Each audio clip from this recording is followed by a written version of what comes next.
Hey guys, Sky here from Limitless Health Co, and I'm just wanting to bring you a quick video on how to pick an appropriate protein shake, all right? So a lot of conversations have been coming up with me lately in regards to, what sort of protein shakes are good, what to look for, what it is that I'm looking for when I'm reading the labels and things like that. So I wanted to bring you a video that's going to explain these sorts of things for you. All right. So look, the first thing that I want to talk about is actually what I call marketing BS. All right. And I actually have a bit of a pet peeve when it comes to protein shakes. And the thing that gets me a bit riled up is actually female protein products. Now, there are a lot out there, very readily available from a lot of different sources and places. They've got their beautiful pink labels. They say things like low calorie, low carb. And the problem that I have with these is that they're often low protein as well. Because to get the low calories, they have to cut something out somewhere along the lines. And often, it's things like the good carbohydrates that could be in it, the good protein, and it's just put in a pink label to, make it look sexy for females. So that's kind of the first bit of marketing BS that I don't love that's out there in regards to, protein products.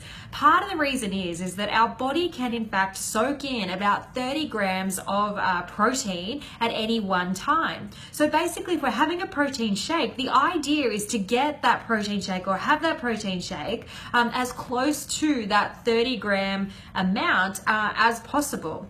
And it is very possible. So, we want to make sure that generally when we're picking up a protein product, the first thing that we're looking at is the amount in grams of protein per serving. So protein is probably one of the only products as a nutritionist that I do in fact look at the serving per serving size, if that makes sense. So rather than the 100 grams, because at the end of the day, if you're picking up two protein products and you're going to be comparing them, you can compare them by serve, because one scoop, even if it's 25 gram scoop over here versus a 30 gram scoop over here or whatever it might be, it's still one serve. So you may as well just be looking there, and you want to see per serve that you're getting as I said, in and around that 30 grams. So if you're hitting 26.7 grams sweet, no worries, you're up there, so that's okay. But if we're getting something like and I actually saw a protein product yesterday that was 6.6 grams of protein, that just blew my mind. For a protein shake, what are we putting into us? If it's not protein, what we want bang for our buck. So obviously it's super important that we're getting protein in our protein product, okay? The other thing with that I will say is that if you are somebody, so even like me, I actually consume a non-dairy based protein, so either a pea protein or rice protein, or there's different blends out there.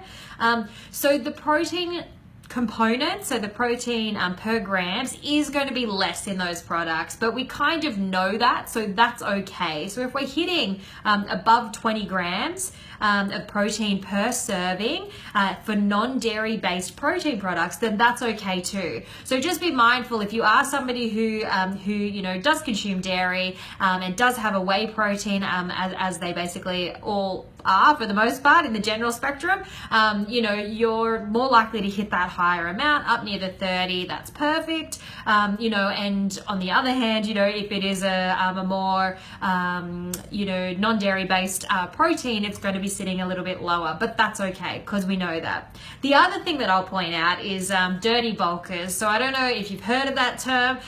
If you have, you know what I'm talking about, and that's good. I'm talking to you.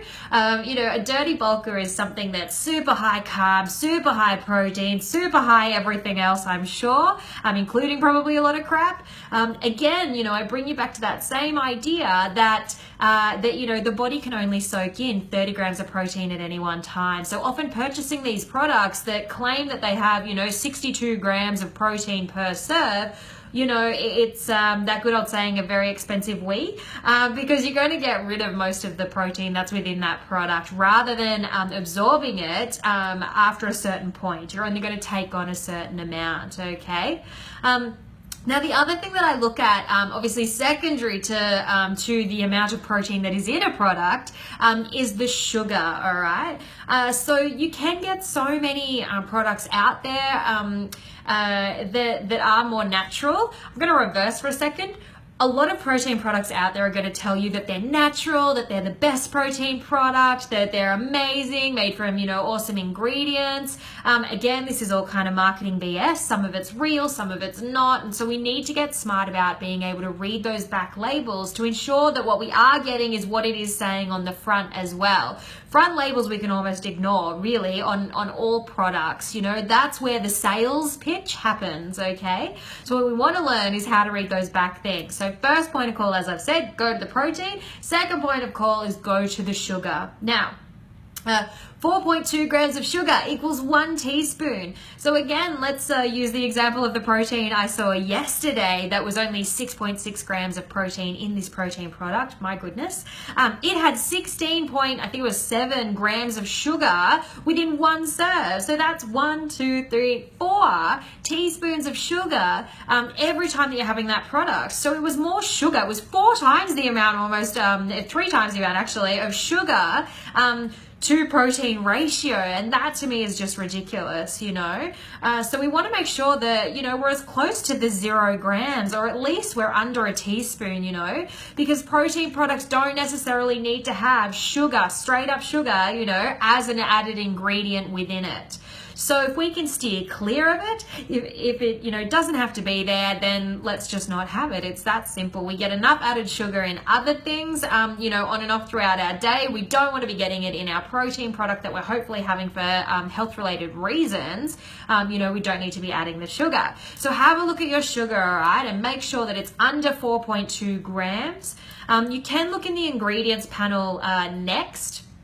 This is a bit difficult because if you're not trained to understand what you're looking for, on a protein product, it can actually get confusing. Normally what I say to people is if you don't understand what one of the words is or what it means, or, something along those lines, it sounds like a chemical, then, steer clear, because it's going to have a lot of fillers and crap and whatever else in it.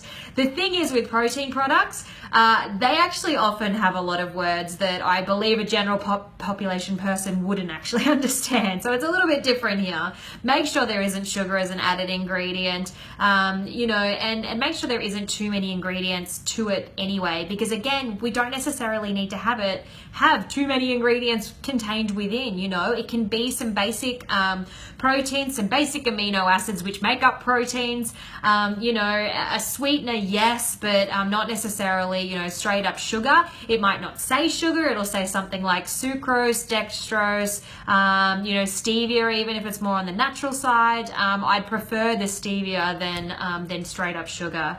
I think that's about it. Again, if we're purchasing a protein product, we want it to have protein in it. It doesn't need to be super low carb, that again, or super low calorie. The calories contained within the protein itself, it's never really going to be over 200 calories per serving. And if you're having a protein shake or something like that, liquid proteins, getting it in, excreting what you don't need, it's going to be a bleep on your daily nutrition intake anyway. So you're going to still be within safe realms. We want to be paying attention more to the macronutrients, which protein is.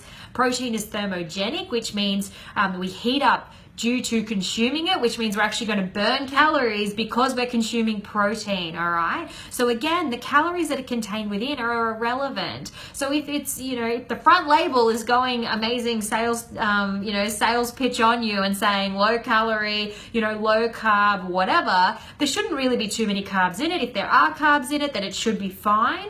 If it's more natural, higher quality protein, super low sugar and minimal ingredients like all processed products that we're getting. So where does that leave us? There are quite a few good brands out there, and sometimes it's hard for me to give, too many suggestions, just because there are so many products out there, and people are showing me new products all the time. Try to find a genuinely natural brand. My favorite is in fact Bulk Nutrients. All right, so Bulk Nutrients. You can Google them. They are an Australian company. You can order online. It gets delivered to your house, and you can order in bulk as well. So, for that reason, I quite like it. As somebody who doesn't drink whey protein, their non-whey protein blends do in fact taste good, which is amazing because sometimes that doesn't happen out in the natural world of things.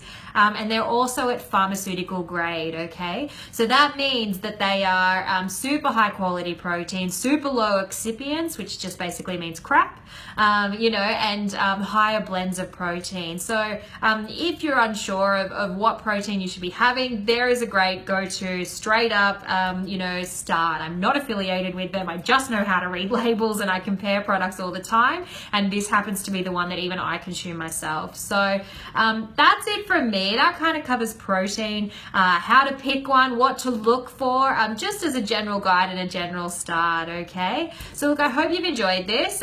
Feel free to look me up on Facebook, befriend me rather than looking up my business. I do so much more on my personal page, and I love making new friends. So Sky Hanley, and yeah, hopefully I'll see you again on Facebook soon. Okay, bye.